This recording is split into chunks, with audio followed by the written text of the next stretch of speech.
কেন আমার বানানো মাটির পাতিল আমি ভাঙবো কেন?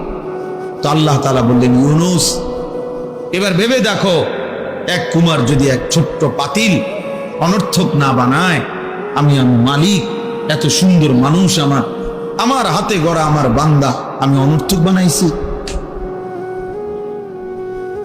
কিভাবে? শোনো, তোমরা ছেলেরা খাইবা, ঘুমাইবা, নারী দেখবা, ছবি দেখবা, মদ জুয়া অশ্লীলতা অসভ্যতা টুনটুন করে মাতালের মতো ঘুরবা। কে মা কে বাবা, কি ধর্ম, কি ইসলাম, কি আল্লাহ, কি কোরআন, কিচ্ছুর সাথে যাদের কোনো সম্পর্ক নাই, প্রিয় ভাই, এমন জীবন তো জানোয়ারের জীবন। জানোয়ারও তো নির্দিষ্ট যেই জানোয়ার ওই ওর কিসিমের জানোয়ারের সাথে চলাফেরা করে। কুকুর তো কুকুরের সাথে থাকে, শুকর তো শুকরের সাথে থাকে, পিঁপড়া তো পিঁপড়ার সাথে থাকে, বিড়াল তো বিড়ালের সাথে থাকে। এক ইনসান হয়ে, মানুষ হয়ে, সে মানুষের সমাজে মানুষের আখলাক নিয়ে থাকবে না কেন?